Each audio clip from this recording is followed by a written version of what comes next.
Hey everyone, my name is Sean Arnold and welcome to a very special episode of Yu-Gi-Oh! Online Ranked Duels. Today is going to be a gameplay free episode. It's just going to be a discussion between myself and Revan619. I've wanted to do something like this for a very long time, and I thought this would be a fitting conclusion to our collaboration effort between the two of us, where we had a duel and half of it was on my channel and half of it was on his channel. I really hope you guys enjoyed today's episode, but I had to make this intro just to give you a quick warning that unfortunately the last 10 minutes or so did get cut off. It was totally my fault. It's just an account of my inexperience of doing this kind of thing and doing some streaming. Some of you even saw me doing the stream on Thursday or Wednesday or so. Forgot what day we recorded it, but it was completely on my part and I fucked up basically. For what there is of the video, I really hope you guys enjoy it, and I'm just going to ask if I could have as much feedback as possible on this kind of thing, because whether you like it or you don't like it, having feedback would really help me decide whether this is something worth pursuing or whether this is something people don't want to see at all. So yeah, if you guys can just leave me a message in the comments down below, use the like or dislike button, however you wish to express yourself. Any feedback is better than no feedback, and I really appreciate this.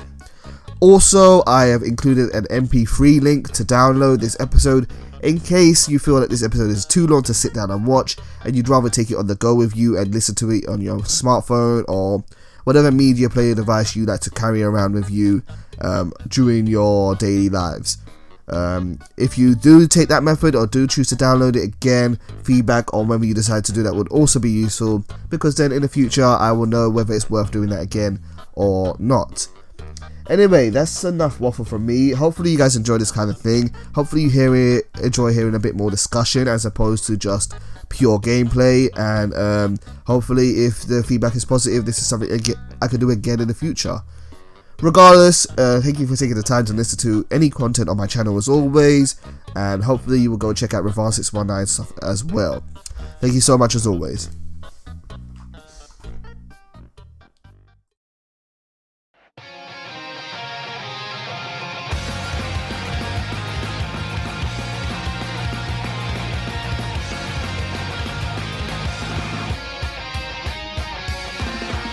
Hey guys, my name is Sean Arnold, and today I'm doing a very special discussion video with the one, the only Revan619. Say hi to the people, dude. Hello, YouTube people. Today we're doing a bit of a special video, a collaboration between our two channels. Before we get into what we're talking about today, let me just brief you on what's going on. In case you haven't already seen on both or either of our channels, we are doing a duel together. The first game is on my channel and it should have gone up on Friday. And the second match has gone on to Revan's channel, which has gone up on Saturday. Guys, we're going to be discussing what happened in those matches and then talking a little bit about ourselves. And then a little bit more about Yu-Gi-Oh! In general and what we want to see for the future of the game.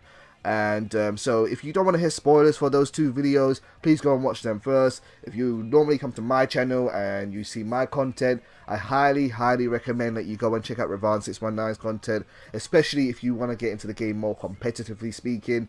He's definitely the guy to turn to on YouTube right now for that. Revan619, it's an honor to have you on here, dude. How are you? I'm doing great. Thanks for having me on me, and sorry for the technical difficulties that we just had. Yo, I wasn't going to call attention to it, but you might as well say it now. It needs to be. I think we do, yeah. Okay, so some people, you might have already seen that we're doing this, actually recording this on the Thursday, but this should be going up on the Sunday. And what we're doing is we're live streaming this to capture both of our audio, because PS4 likes to be technical as fuck. And yeah, we had done a video about this already, but someone just, yeah. Somebody just... It was amazing as well. Yeah, I know. It was a really good chat, And if you guys want to hear me talking to myself like a madman for 50 freaking minutes, then you can go and watch that video. I don't think I'm going to delete it. I'm going to leave it there. I'm going to let it just sit. Yeah, exactly. Something that seems so crazy, like when you come out and start talking about on the toilet and you won't have the lead in. I forgot about that. Oh shit! It's just gonna come out of nowhere. Like, I feel that's something you only really do when you're just sitting in the toilet. My number of subscribers is gonna go down dramatically. If anything, up. Oh, if anything, up. Yeah. Who knows in YouTube land? But yeah, no, yeah. So we're gonna be retreading ground here and kind of do what we do. First, we're gonna talk about the games we had. Revan, it's been a long time coming. I've wanted to play against you for many, many times, but because you have been so kind of involved in supporting the videos that I do, I feel like you watch almost every single one of them, and I really, really appreciate that. I can't say I watch all of yours on that matter. I try to watch as much as I can, but you always seem to be commenting on my videos, and the things that I have learned from your comments and from your discussions and by watching your own videos are priceless. Dude, you are the guy who told me how to counter monarchs in the current meta. You are the guy who told me how to not be afraid of necros in the current meta. And like those kind of tips, like I keep saying to you guys, if you guys want to learn those things, go and check out his channel. He will make you get good, as the internet peoples likes to say.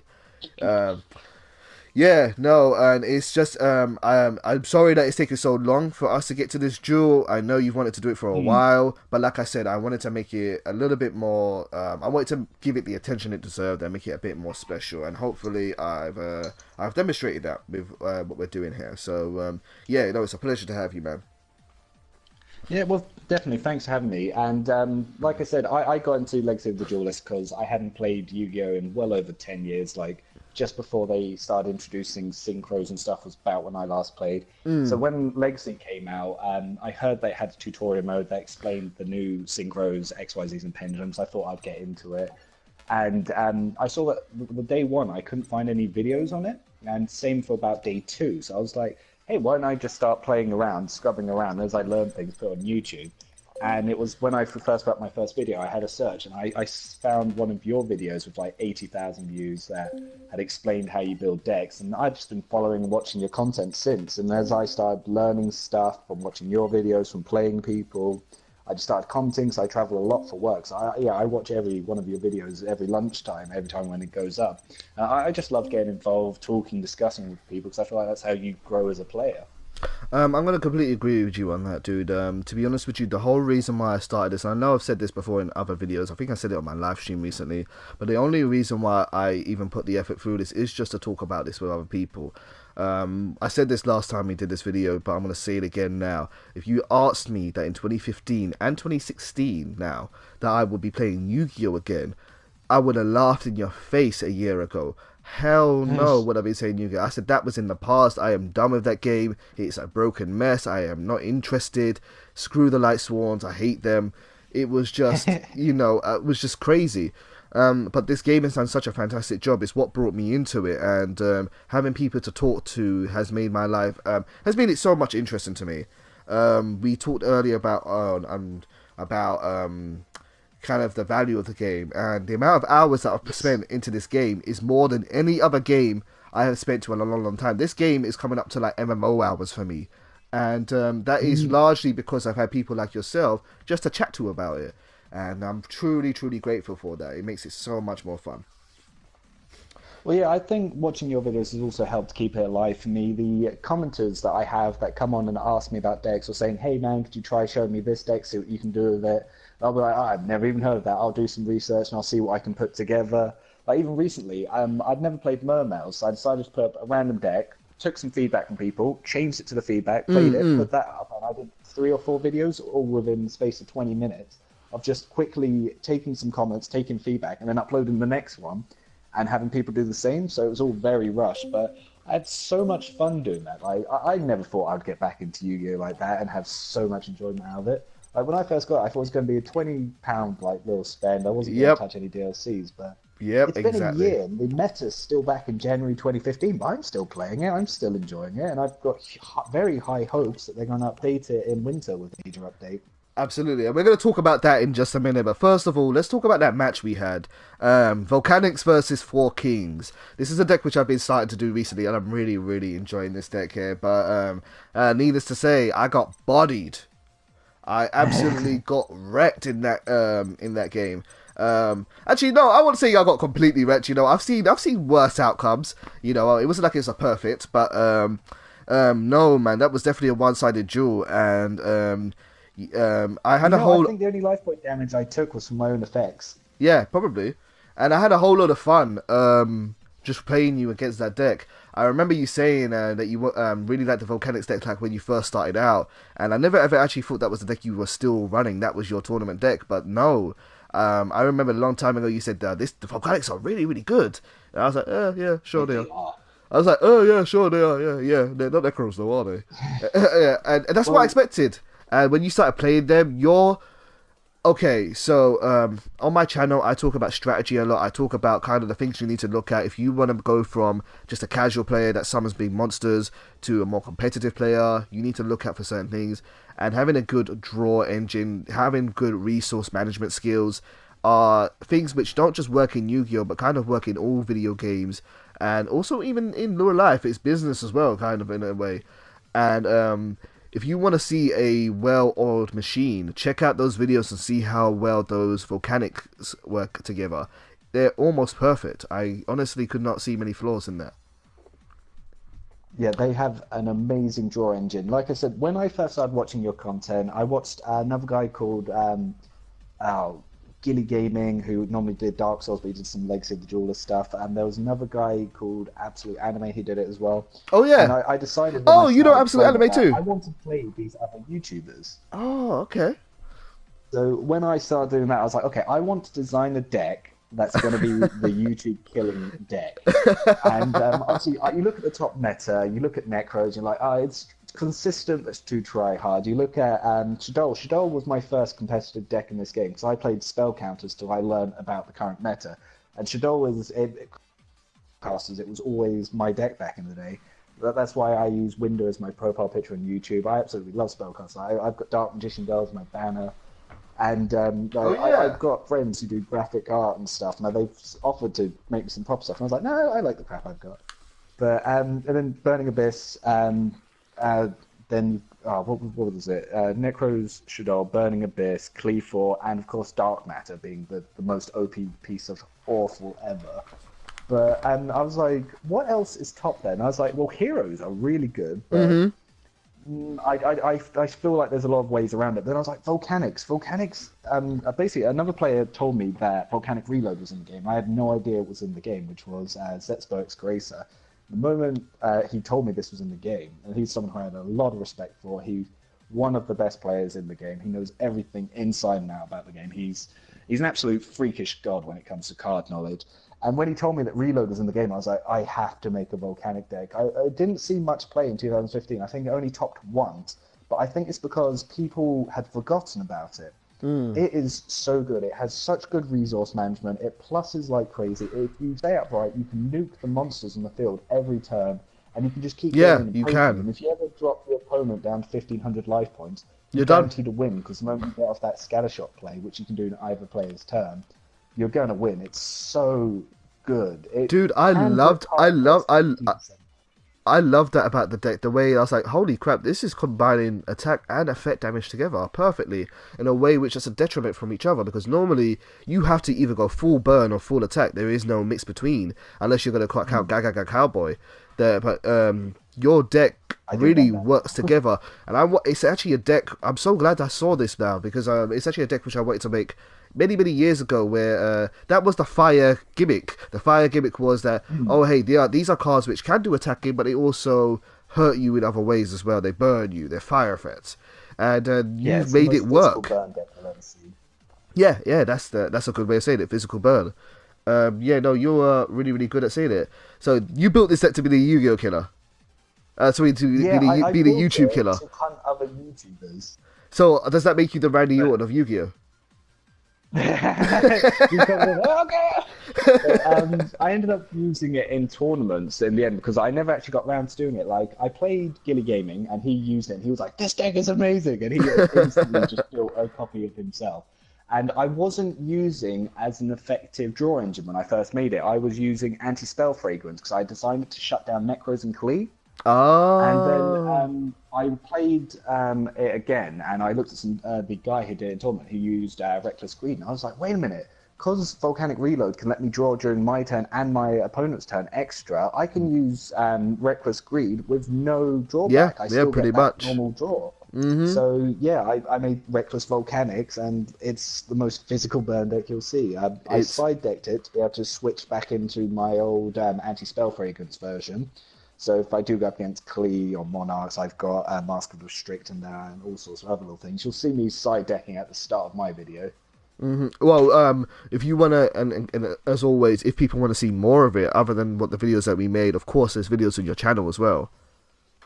That people I've got see. loads, so many. I created a separate playlist recently because I have my ranked deck profile videos and just I've got my just random story, online duel videos. But then I did something called my favorite final 15 decks, which are my favorite 15 decks. This is a really good series. I made prior to the update. It was a big series that I wanted to finish. Like I'd intended to stop playing Legacy of the Duelist once I did this until the update hit. But unfortunately, I'm an addict, and I ended up going back, and I'm still doing videos. Gotta get that crack. Gotta get that in. No, but yeah, you were. That's kind of what you're finishing on now. You're doing your final deck builds and kind of your most refined versions of the decks that you really kind of did in your series. Finished the last one on that as well, so they're all up now. Yeah, so you kind of did that because we all. I'm not gonna lie, I thought the same. We thought the game was gonna die out. You know, many months after there was no voice from Konami. So many months to say that there was gonna be an update. Then all of a sudden, an update came out of nowhere. And to be honest with you, I was actually thinking about doing the same thing with my own decks, but I kind of tried to drag it out a little bit more. Or actually, I just wasn't making many videos in January. I kind of drag it out a little bit more, and then I had the update, and I thought, okay, no, there's still gonna be some life in this game, so that's good. Yeah, no, the deck was incredible. I really, really, dude, I really enjoyed playing it. What an awesome deck. In fact, a little bit for trivia, the first ever subscriber showdown which I ever did and played a game against a subscriber for my channel was a Volcanic deck too. So it's nice to see them kind of come back as well. That was Cree Boy 1. It's nice to see them kind of come back, and you've actually... Was it Shadow? No, sorry, I am so wrong. I am so wrong. It was actually Evil Souls. That was something different. They are fire too. I'm thinking of the Evolve, semi-competitive dinos. Yeah, I love Evolves. They were so close to being good. They are. No, it wasn't Volcanics. This is probably the first time Volcanics has ever been on the channel, and but it's really great to see that they do work so well. Seeing as they were an archetype which came out so many years ago back in Yu-Gi-Oh! GX, and now look at them now. You know, look at me now. You know. Well, funny enough, this is how good Volcanics are. Do you know Iron Man? You played him recently as well. Yeah, Toby. Yeah, he has 3 decks. Monarchs, which I no fear of. Cyber Dragon, no fear of. But he has a Dark Matter deck that's very similar to mine. You were talking to me about this. I played him 6 times, and I came so close to beating him each time. But Dark Matter is just so powerful. He just ran straight through me, and we were just having a great time, just having loads of casual duels. And we were getting to the point where he's a true gent, he is. And we got to the point where we were like, I said to him, look, I know we were just doing this for fun, but I'm starting to get a little upset with music. I'm going to have to bring out a real deck here. He was like, I love it. Like, okay, yeah, sure. So he played me with Volcanics, and the reason Dark Knight's so good is he would clear my back row every turn, and then he'd set up the field to get his big OTK ready. So I went with Volcanics, just summoned Rocket, set my reload, and he was like, loaded the field up. He had 2 Dark Matters on the field. He had his Red Eyes on the field. He had some Dragon Rulers out. He'd completely destroyed all my back row, and he was like, it's time to bring the pain. I was like, and we went to go switch to battle phase and reload. The reason it's so good is you can activate it from the field or the graveyard. Yes. So if you went to go into the battle phase, I activated from the graveyard, cleared the entire board, and he was like, what? No. And he says that Volcanics is the only deck that he's ever worried about when he plays his Heretics. I love that. I've seen so much of this game. I've seen so many decks come and go. I love that this game can still surprise me.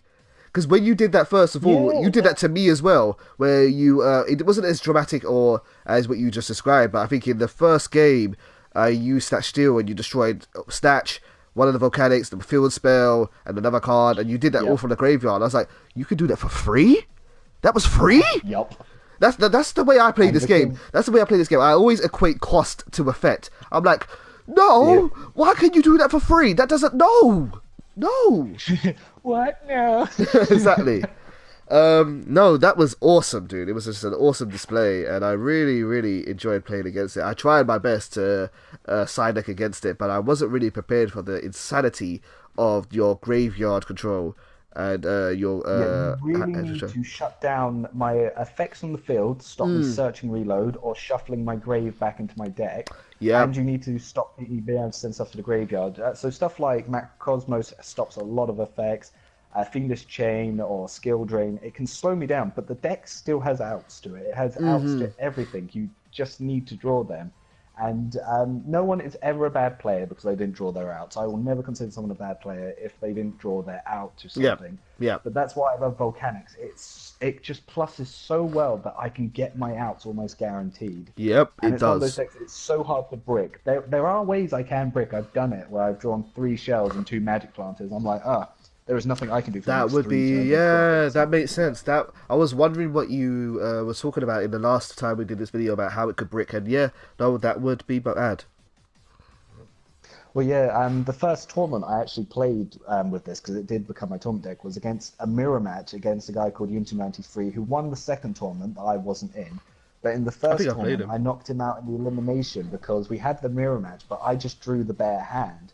And that's literally all it was between us. And I played him again in the third one, but I switched to Infernoid. And Infernoid is a hard counter for Volcanics because it can remove from play stuff from the graveyard, so it can stop the reloads, it can stop the shells. It is just a hard deck for Volcanics to overcome.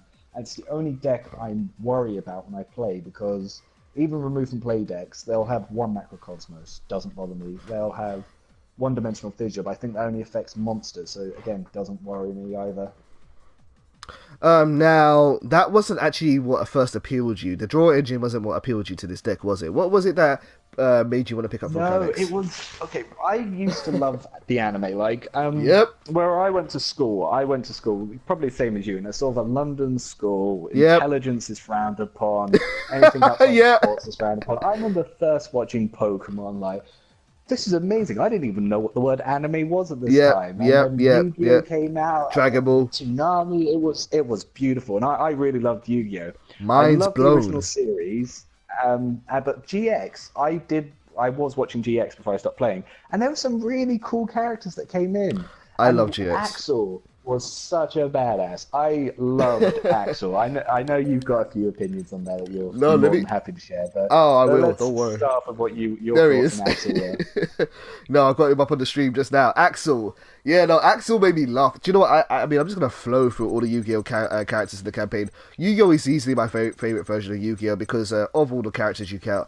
And, I mean, I just always loved the high school version of things, you know. This is the high school version of Yu-Gi-Oh! You know, this is the high school version of Pokemon, or I don't know, whatever. I even like the Great Saiyaman saga of Dragon Ball Z, seeing Gohan in high school. That was yeah, that's true. Yeah, that was a good time. Those kind of slice of life ones. Like, how would that be if it was real life? That's when I was going through. I was going through high school at the time, and I really, really loved GX. I used to actually watch it all subbed. Online with a couple of friends of mine. We used to watch it kind of every day, and we used to almost play almost every day on Yu-Gi-Oh! Virtual Desktop. And Axel made me laugh, man. I thought this was just Shadow the Hedgehog all over again at the time. You know, you got you got the black character, you got the black guy character. He's got a flat nose, no point in his nose, big lips, gold chain, and he's gonna have a pistol. He's gonna have a weapon. He's gonna have a gun. You know, he's gonna have something to shoot out. And I'm looking at his picture right now. He's got a short waistcoat on with his 2 decks on his pecs. You know, he's big, he's angry, he's hench.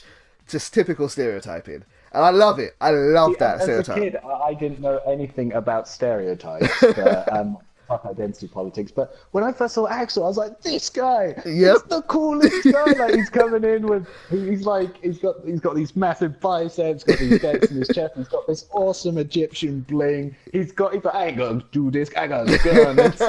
This guy's cool. And then he busts out these volcano monsters. That's like, bam, effect, I blow up your stuff. Bam, I blow up your stuff. Here comes Doomfire. Here's a boss monster. And they're like, what's the boss monster? This is a boss monster. And he just nukes the whole field when he kills them. It was so good. Like Just in the days where if someone got blue eyes on the field, you'd be thinking, "Oh, if I don't draw dark hole, I've lost." yep. When Nah. Volcanics came out, when they had the original Blaze Accelerator and Doomfire, it was like, how do I stop the 1900 beat stick? What? Yeah. Oh my god. Back in the day, it was like, yo, 1900. Are you crazy? Are you for Yeah, real? Rocket was like Gemini Elf with an effect. It was like, oh my Exactly. god. Yeah. Oh man, no, but you've done him proud, I would say so. Axel, man, you still live But the on. reason it got so good is because of Blaze Accelerator Reload. Reload was the support card they needed, and it made the deck so competitive. I don't understand why it didn't see more play in January 2015, but who knows? No, no, absolutely. You did a fantastic job with that. What was I gonna say after this? I was gonna touch on well, is there anything else you want to say about the game that we had at all? I really enjoyed it. There was a couple of you surprised me, especially when you flipped up that Macrocosmos. I was like, no, the one thing that could possibly slow me down. But luckily, I did manage to have some outs to it. The second game, I did kind of brick, but luckily, so did you. Yes. I was able to survive enough turns to get a monster because you managed to counter the only monster I drew. And it kind of just stopped me setting up my draw engine, but it was a lot of fun. I'm looking forward to seeing the video and your commentary on it. Likewise, I'm looking forward to seeing how it is on your end for that second video, man. I really enjoyed. But do you know what? I'm not even gonna. I don't want to spoil it, but I really enjoyed my my second turn little trading spam there. That was really fun. No, that was first time. In the second game, you were like bam, bam, bam, bam. And it's like, oh, he just drew 6 cards. Yeah. I'm not gonna say anything more. If you guys haven't seen it, go watch the video. Yeah, there's a little bit of incentive to you. No, the duel was really, really fun, and now that I've got you here with me, I wanted to talk to you a bit more about the game in general. Oh no, here's what I was going to ask you. So obviously, yeah, you've got the roots about being an anime duelist, watching the anime, playing while the game was still interesting to you back in the day, but you came back. How have you gotten so good at this game? What is it that you do?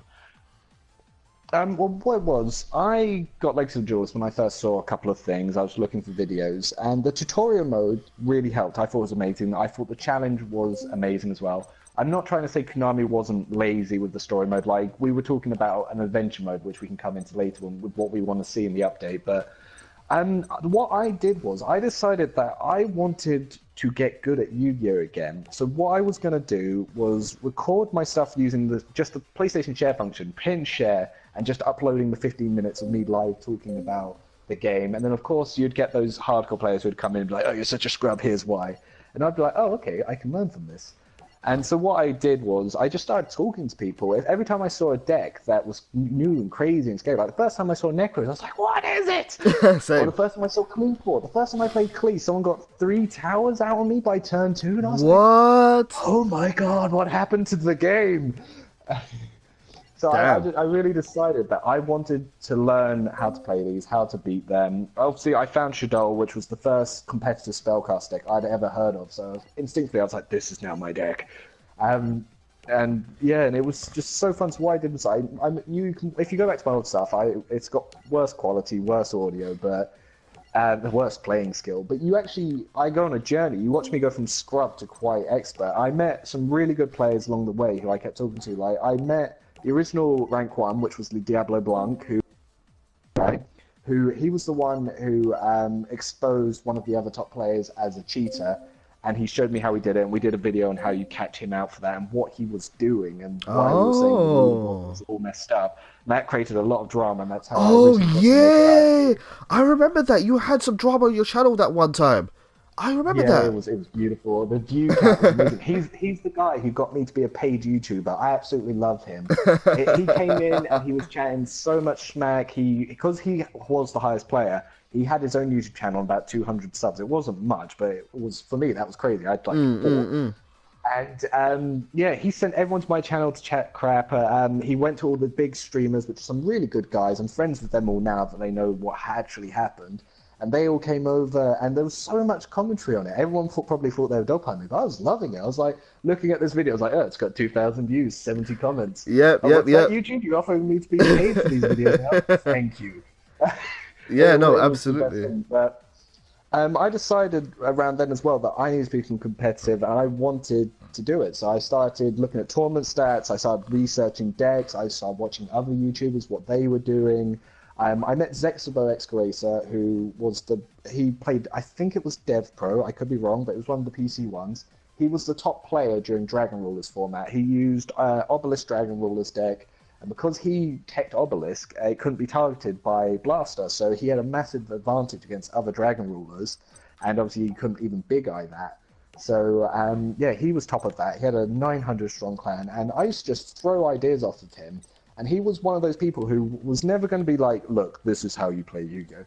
He would listen to your idea, tell you what was good and what was bad about it, and let you make your own decisions. And he was very good at helping you along the way. It was like pushing you, the little bird out of the nest and hoping it flies and doesn't splat on its face, or how my granddad taught me to swim by throwing me in the deep end. And that's what he did. So he used to give me ideas. Like, he used to be like, hey, ninjas are cool, and then I'd go build a ninja deck, and or he'd be like, "Hey, do you know what's also cool? Dark matter." And I was like, "What the hell's dark matter?" He was like, "Look it up." And then I was like, "Oh my god, dark matter!" So I then make that deck, and yeah, dude, that is the best way to teach someone. Yes, and that's the way he did it, and I have a lot of respect for him as a player.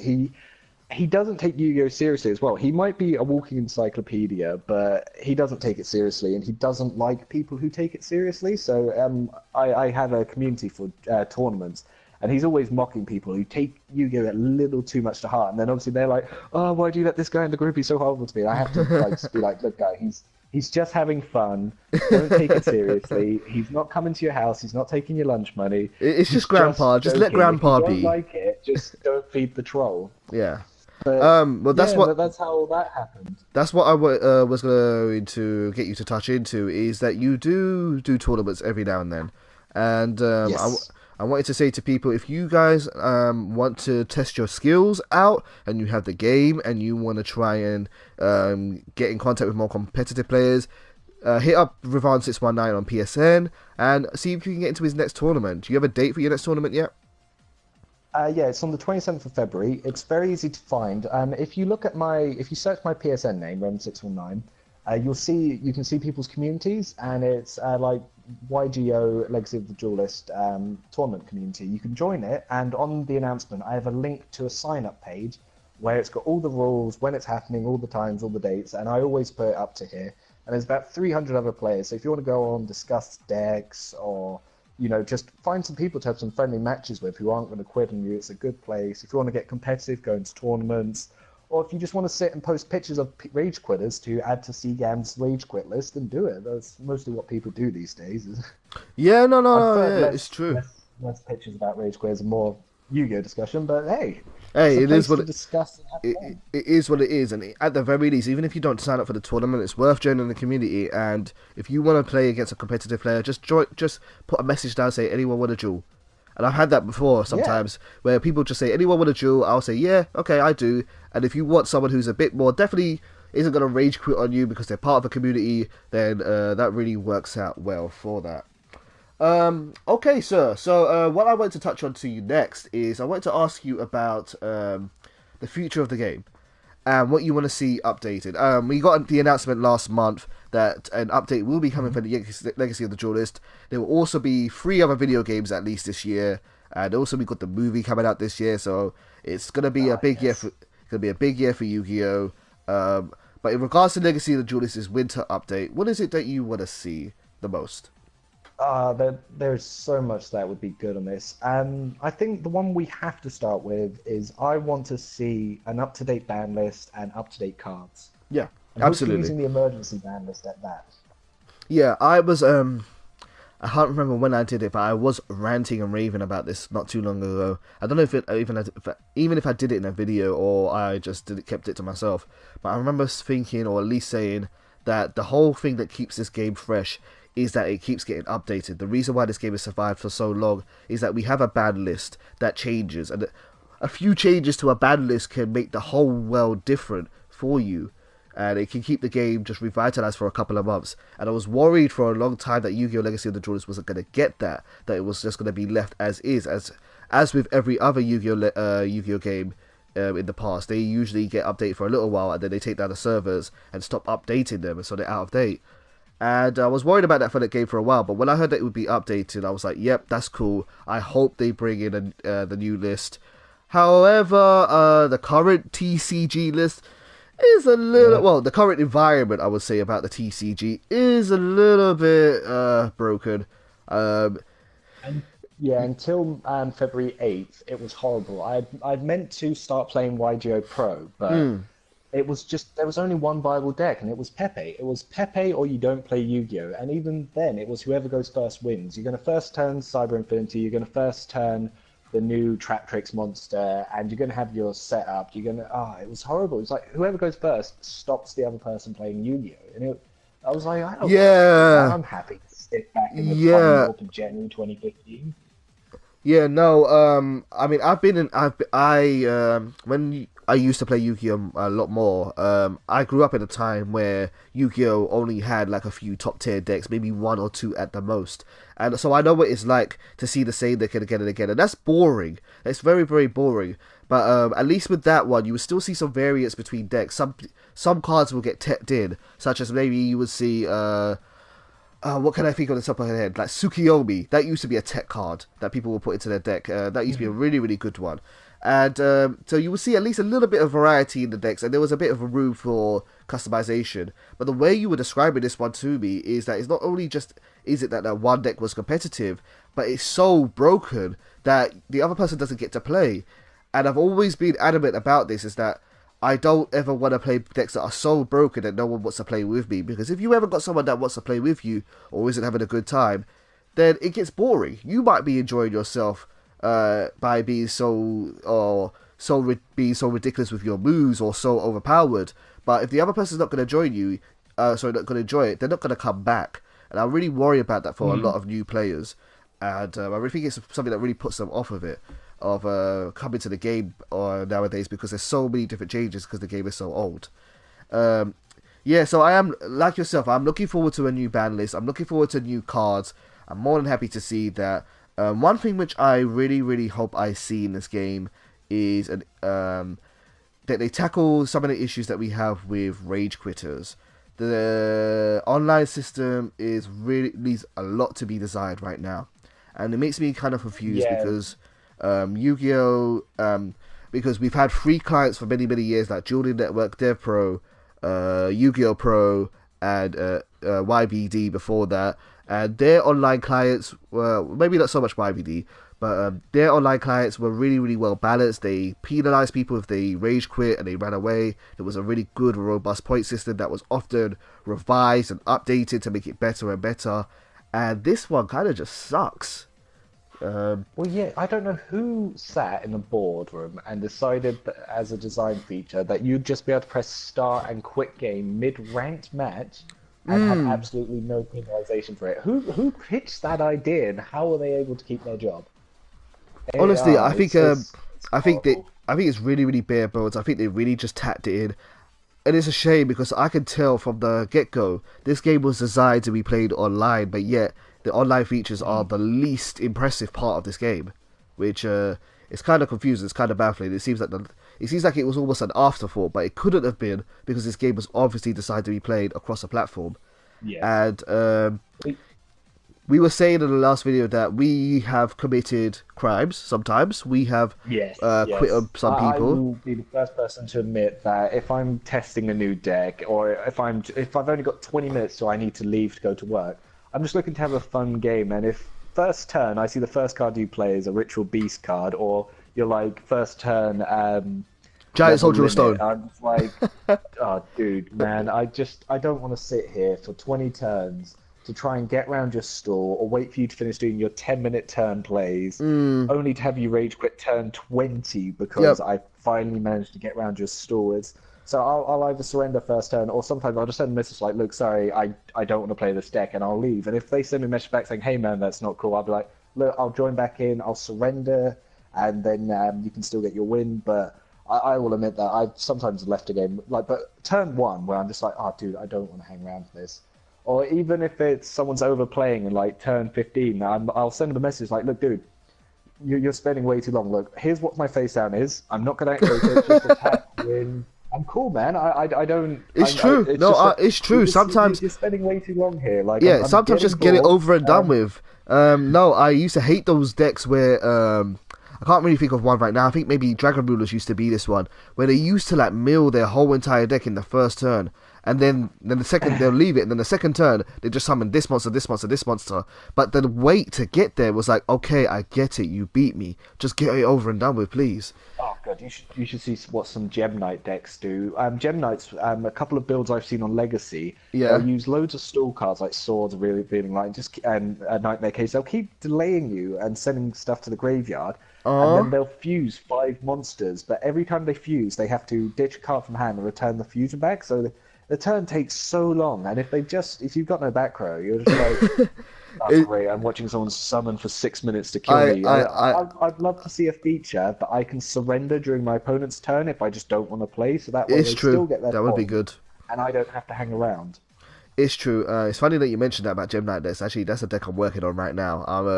I've been watching a bit of Steven Universe, and I thought, what would a Crystal Gem deck be like? And Wait for the update. You're going to see some much better Gem Knight deck viables options. They've added some new support that is pretty tasty. Cool. Maybe I will do that. People were using Pepe Gem Knight decks and stuff. Oh, okay. But yeah, you got pendulum decks around it. There were some interesting options you had there, and if I hope they use the emergency ban list so this game has some diversity. So what could they do to fix rage quitting?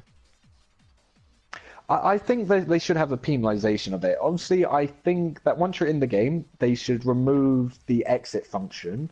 So you can't just be sitting there and someone's like, start, exit, done. Or, like Ninja Storm used to do, and before you play a game with someone, it would show you their stats, how many wins they have, how many losses they have, and how many disconnections they have. So even if you don't put in a system that can penalize them for quitting to affect the rank board, if I know that the person I'm playing has quit 700 matches, I know not to play him. Do you know what? That's a really, really fine idea. I think that would be really helpful because you can see that in advance. If they did something like that as well for kind of like connections, and I'm going to talk a bit about connections as well, that would be good. Like, Yes. What's the ping like? Just give me a number for our ping connection. Yes, even that. And they've had that on other games before. Even games I would consider built lazier than this game, they've had that. Yeah, absolutely. Just give me that number so I know whether it's worth playing this person or not. That's the reason why sometimes people take so long, because the connection can be so poor. I will get into connection in just a minute. Something which I really would like them to do. There are really easy ways you can kind of solve these problems that I've seen in fighting games. I love fighting games. I've been talking to you about that recently. And one fighting game that I think does online amazingly is Killer Instinct on the Xbox One. And one thing that they do is every single month or every single season or so. No, I think it's like every single month or so. The points are reset. Your points are reset. And the people who were like, say, the top 16 maybe get like a special avatar or a special banner by their name to say that they were the winner, the top players of that month. I'm not saying that Yu-Gi-Oh needs to have that, but I'm saying if they were to say, make it so that if you win a game, you get, say, 3 points. If you rage quit a game, you get -1 point, and if you draw a game, you get 1 point. And then make it more than just 1 and nothing. And then maybe every month the games will be reset. You'll be encouraged less to rage quit, because why would you care about your points if they're going to be reset so much? And the players that are really, really good, like Namek1979, who's probably grinding right now as we speak, he will still get back to number 1. Nothing's going to stop him from getting back to number 1. He will still come back and get his points back. 2,500 ahead of the rest of the community. Exactly. That's still going to happen because the dude is crazy. That's still going to happen. He's still going to be a better player. But it's not going to be so impossible for people who've had their scores ruined by the negative ones because of being of disconnections and rage quits. So I don't know. I'm not a professional on this. I'm not a game designer. I just call it how I see it, and I see many other games doing it a lot better, including Dueling Network, which is free. And I can't understand why Konami can't just do something a little bit more than what they're doing right now. The next thing which we're going to talk about is connections. They need to do something to improve the connections for this game. I have heard that there's been quite a few issues lately, because there have been a lot of people in the community chatting saying that they've been having trouble connecting to players, and it's hard to tell now if people are rage quitting or if they're just it's really losing hard. Connection. No, it's really hard. The last week or so has been terrible for me. Yeah, even last night I kept trying to connect to one dude and it kept disconnecting. I sent him a message because I thought he was quitting every time he saw my name. And I was like, look, dude, I've only ever been you once. There's no need to quit every time you see me. I'm using a different deck. And he was like, I'm not quitting. I was like, oh, my, Oh, too bad. oh, yeah, that sucks. For me personally, it's I feel really bad because I get people who see the channel and whatnot, and they say they want to come and play me, and sometimes they can be quite nervous to want to play me. I don't know why. I ain't that good, but they can be But nervous, then and they that's just one of those things. You watch and you follow someone on YouTube, yeah, and you get nervous even playing it. I remember the first time I played someone when I played Gilly with my volcanic deck. I went in really nervous. I was shaking. I was so excited, absolutely. and I absolutely wrecked him because the deck I was using was the volcanic one, and it was so much more competitive than what he was playing. But even then, like I get down fighting games. On Storm 2 back on the Xbox 360, I was rank 1 with Eno for ages because she was so broken. Oh yeah, But Eno I was used to good. panic every time I played someone who used to stream because I was like, oh my god, this is a big deal. So Yeah, absolutely. And so I feel really bad when I feel like they've kind of put in a bit of effort, even just to kind of approach me to come and say, "Hey, let's play a game," and then we go to play the game and nothing happens, and I can't help it yeah. because the connection just sucks. I'm so glad I got to play John the Bomb. He was being really, really patient. He tried to play me last Saturday, and it just wouldn't work out at all. And he fortunately caught me again the following week. And I was like, "Do you know what, dude? I'm so glad you ran into me again. I can at least, make up to you what how bad it went the other day." And Hmm. yeah, no, just something to do make the network better. I don't understand how such a small. I mean, again, like I'm not a game programmer, but I can tell this game doesn't take a lot of megabytes on my hard drive. Such a small game, how could it not maintain a stable connection? It doesn't send a lot of data over the internet. It ain't like Destiny, which has its own. I understand Destiny has its own server, but I mean, it could just be better. It just needs to be better than what it is. And Oh yeah, you don't want to feel like we're back in the days of dial-up. oh no, hell no. And even then, I would say some connections are better than this. Um, the last thing which I want to touch about the update for this game is, of course, new cards. New cards for the game. I want to see new cards being introduced to the game. I want to see the game get a fresh breath of life.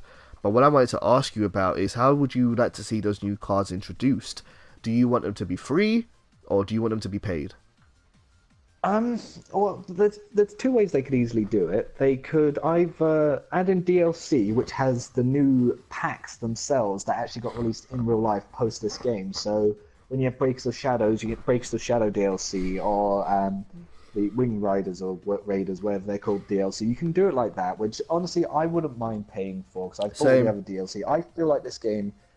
20 quid base, probably 15 another 20 on top for the DLC, which was a bit of a rip-off because they were just It single was. decks, It was. But archetypes. But I wouldn't mind paying £2 for an entire pack. It'd be nice if it was free. I feel like that would be really nice. But obviously, I want Konami to be invested in this. I want Konami to think, I can make money through this. Let's yep. put new cards into the game. Before the actual cards come out, we can do draft play, which is something you mentioned last time, where we have draft play for the new Yeah. packs, so you can This test out the new feature. packs before it comes out in game. This battle pack And feature, which then I've never ever used. Yeah. yes, and then people could experiment with it, get to keep those cards they got from that, and then they could introduce the packs into the card shop. And I think that'd be a good way to keep the game up to date. It would get so many more casuals into it. It would What we be. were saying is something we'd love to see is an expanded story mode that had sort of like a Pokemon adventure mode where you could go around, play other gyms and stuff.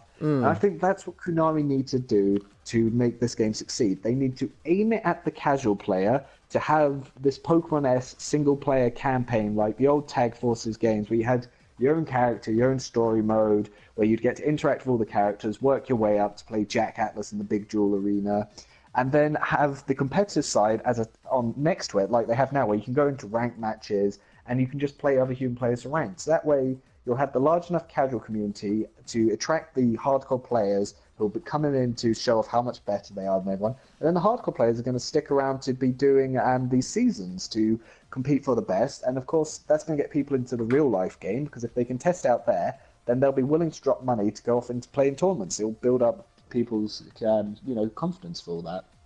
I absolutely agree with you. I honestly doubt that they would expand the campaign mode of this game, although it would be Yeah, I nice doubt it too. It'd be a new because game, but that it would is something I would love to see. same. But I am just trying to Because get up. Tactics ended up becoming the waifu simulator, which we chatted about before. We did, and in fact, I tell you what, let me start you up on the next topic while I just get this up. Um, uh, after talking about the update, of course we'll get the update later in the year, but I also want to hear what you think about the new games. Konami announced that there will be 3 new video games as well as the update to Legacy of the Duelist. And I've just got the articles up here now. We've got in the spring is a new iOS and Android game. I'm a bit skeptical on that one. Which we'll talk about Yeah. in a bit. There will be a Yu-Gi-Oh game on the 3DS in the summer, and That's Yu-Gi-Oh, definitely one I'm looking forward to. and then in the winter would be Yu-Gi-Oh Online, a new game for the consoles and PC. So So also consoles, huh? yeah, that's something we didn't realize last time. Now that I checked my facts, um, let's talk about those chronologically. The iOS and Android game is going to come out soon than anything else. What do you think? Well, let me say what I think about this game first. We recently had Yu-Gi-Oh! Dual Generation, and that was their iOS game, or was it called Millennium? No, it was Dual Generation, which was the similar version of Millennium Duels that came out on the PS3 and Xbox 360. And it was a light-based tablet game where it was pretty much the same as Legacy of the Duelist, really, but a lot less fancier. And I swear they only released it just over a year ago, so they already have a game on iOS and Android devices. So I'm not sure why they're releasing a brand new game now. Though what I think about this game might be is I think it might follow a gacha style system. And for those at home who don't know what gacha style system, played on iOS, which are free to play, but you need to log in every day to do a quest or something, and you might get a rare drop if you do, and you might not get a rare card if you don't. And you can pay money if you want to buy packs and open those. And they keep you playing every single day for free. And normally what they do is they take up a lot of your time. And if you don't want it to take up a lot of your time, you got to spend more of your money. And that's kind of how they go. And I kind of feel that's where Konami's going to go with this game. Premium games. It's like South Park did an amazing episode on that. Make They them did. barely That was a fun wicked to episode. keep people in, and then block most of the content behind a paywall. Premium. Yep. And it sucks to say that's what it is, but you know what? People are paying for them. These games are working. I don't understand why people are buying them. Rather than buying a quality version of a game, you're getting this trash, this absolute trash, and yet just dealing with it because it's free. You know, I hear. It's one of those things that it just really hits the casual market and people who just want to waste the time on their train or when they're waiting at a bus stop. Like, I remember there was a statistic that came out that like the highest number of gamers is women in their mid-40s, and it's like, no, that's my mum on Farmville while she's cooking. Yep. That's not a gamer. That's why they're so popular. It's because it's something you can just do on a go, and people think that they're not paying for it, but they're paying more. They're paying more and they don't realize. It is the equivalent of doing a crossword or reading the newspaper comics. That's what people used to do, and at least that took some ingenuity and some thought to it. But nowadays, well, I can't say those games don't really challenge you mentally, but maybe some of them do. But that's the I equivalent. guess it might be for people who are at work where you've got nothing to do and you're waiting for something, but you're not allowed to take in a tablet or an art pad or something, so you can sit on your phone and play these freemium games. It's true. I can't deny that. I know when I'm at work, you know, there are times when I wish I could just be whipping up my PS4 or my console and playing a game, but of course I can't do that. But still, that's what I think it's going to be. Do you think it's going to be anything different at all in what the iOS and Android game is? Because that's what I honestly think it's going to be. I don't have much hope because obviously if they're releasing a proper game on the 3DS, I'm thinking the 3DS one's going to be like Dual Carnivore or Tag Force. I think the Android one, like you said, is probably going to be this horrible, cheesy paywall game where it limits how much you can do a day, how much you can play a day, how much you can progress a day, and in order to try and get you to pay more money, because mobile gaming, unfortunately, is the cancer of the gaming industry. It is. And it's just growing like crazy, and I can't understand why, because no gamer likes it. But of course, there's just enough people throwing money at it to make it the most successful thing. So let's move on to the 3DS one, which should be coming out in the summer. And for that one, we definitely don't think it's going to be a freemium game. We think it's definitely going to be more akin to what we have seen on handhelds in the past, where it is going to be more of a single-player version, not necessarily single-player, but a game which more appeals to casual players who like a really, really rich single-player campaign. And you shocked me earlier on because I said to you that one of my commenters said that they would like to see a kind of Pokemon style version of Yu-Gi-Oh where you go around to quote unquote gyms and challenge like different themed decks, and you told me that's already exists. And I said, you know what, if they were to give me that game, so similar to that. yeah, I was to say if they give me that game, I would be more than happy to buy that. More than happy. Yeah, I would love a Pokemon-esque style Yu-Gi-Oh adventure game on the handheld where I get to create my own little dude, go around with my first scrub deck, start off in underground local tournaments, work my way up into the big leagues of Yu-Gi-Oh, where you then get to interact with the main cast characters and you That would get be to awesome. beat them. And then once you finish the game and you've got all the cards, you can then just build something, go onto Wi-Fi and play other human players. And it'd just be so much fun. And it's like, I love the Tag Force games. Like, the first 3 games had more story mode to them, that was great. And the later ones just became waifu simulators where you just had to interact with the main cast and then you had to speak to them every day before bedtime. What? And then you go out and do little quests. And you fill up love hearts and you have 3 hearts. And once you fill up each heart, you get to do an event with them. And then at the end, you get this really fan art looking picture of them about your new bond and relationship with. Everyone, I used to play it in uni, and everyone used to go around with their like Alexis or something. But that was me and my bro Cyrus. Me and Cyrus trying to love and affection with our buddy Jaden coming around to our house stealing our pizza. Dude, do you know what? It was so good. We had a My Chemical Bromance going on there. Forget the card game. I just want a Yu-Gi-Oh dating simulator. That's what I want. That's what the game was. I don't even remember what decks I had on my PSP because I downloaded the Japanese version. All I remember was me going on dates with like Jaden and Cyrus and trying to make packs with my friends so he'd give me his volcanic cards. Oh man, that would be so awesome. Could you imagine like if we could do it so it tied into the canon? So maybe like I could be like, "Hey Kaiba, here's the 3rd Blue Eyes Senpai," or something like that. Well, I don't know. That's kind of what the original ones did. The first 3 games in GX had you as a student in Cypher Red, and it actually went through the GX story, but you just happened to be there, and sometimes you would take over the duels. Like it had like Jaden who like beats some guy instead actually loses, and Jaden's like, yeah, all is lost, and you're like, not today, I'm Cap now. And you just had a guy in a Cypher Red uniform with a red cap that covered his eyes, and you'd come in with your deck. I think I was playing Light Sworn then. I was like, don't worry, Jaden, you're not so competitive with elemental heroes. They can sit down. I'm going to introduce this bro to an archetype. That is hilarious, so man. good. That is hilarious. Do you know what? And yeah, of course, it had the tag duels feature, which everyone was hoping would be in this one. Whatever they come up with, like that's exactly what I think the 3DS version is going to be. I think it's going to be appeal to more to that audience. I think they've done well. I mean, look, think about how the handheld games they've released of Yu-Gi-Oh, so there must be a market for that. So keep it going, keep it steady for that one. I can't remember, but I remember someone's commenting on my channel that Other Ocean make the console games, and Konami themselves and do the handheld games. So that's why there's normally a little bit more love and attention that goes into it. I don't know how true that is, but that's something it could someone be. once commented on one of my videos. It could be. That would make a lot of sense because this game, Legacy of the Duelist, definitely feels like it wasn't made in house, as opposed to because you were saying material from Millennium Jewels and stuff. They just copy and paste. Yeah, pretty much.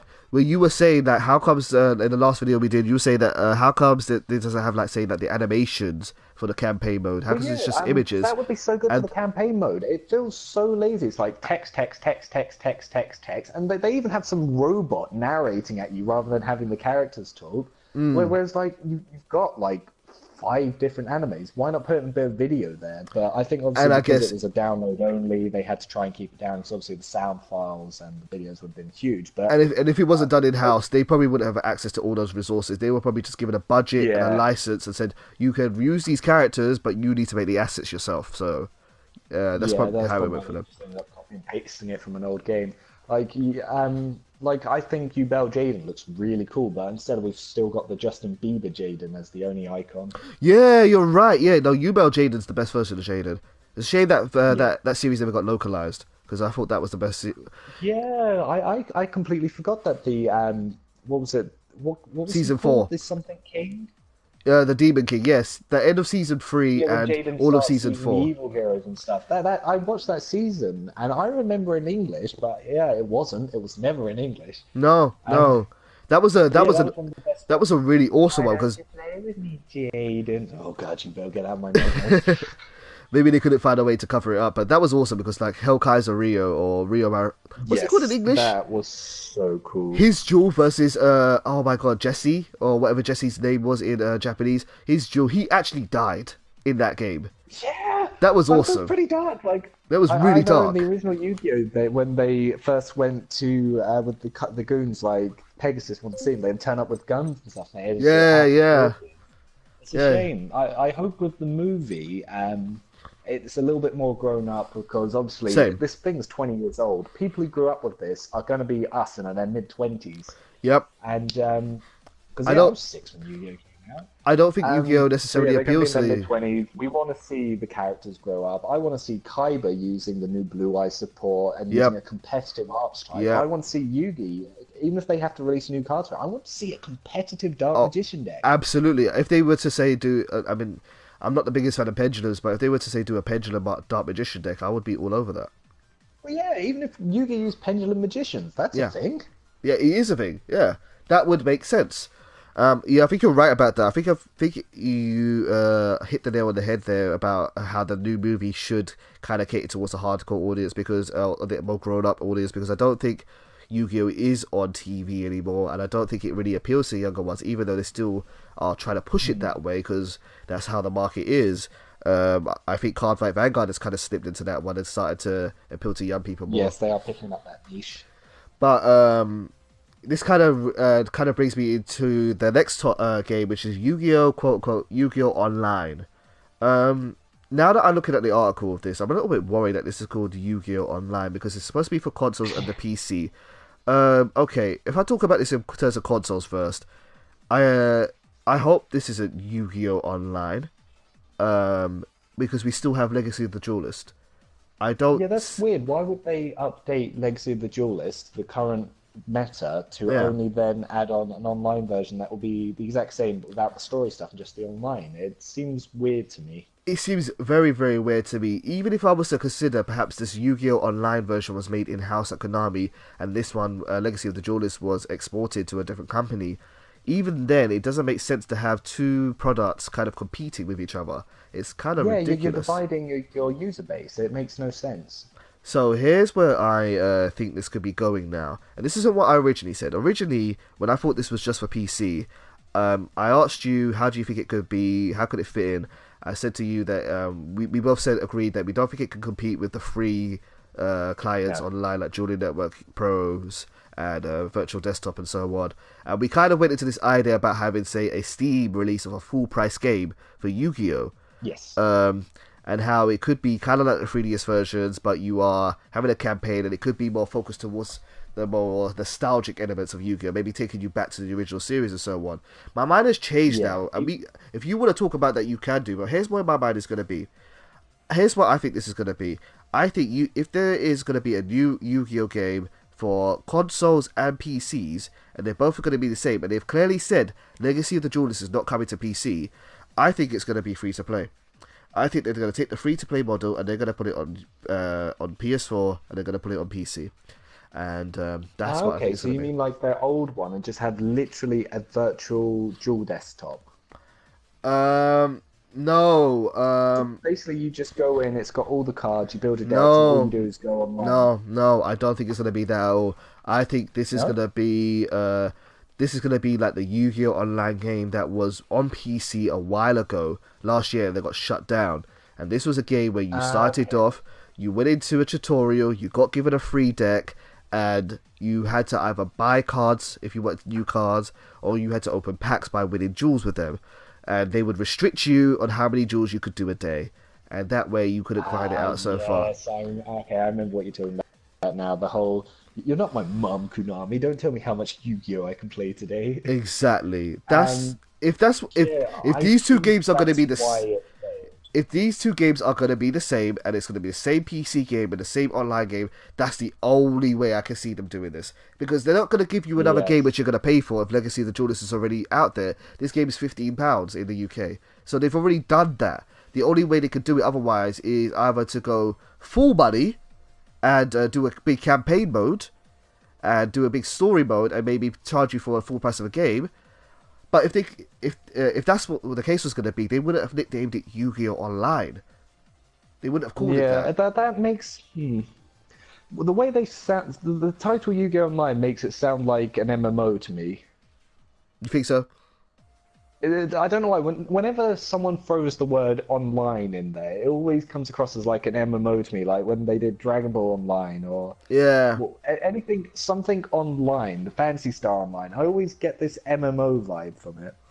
But Um. honestly, I think even if they're going free, it'd be so hard to attract the players, Absolutely. the hardcore players, because the PC players are the hardcore lot. These are the people that go in to win. They are not there for fun. They're just there. Oh, hang on.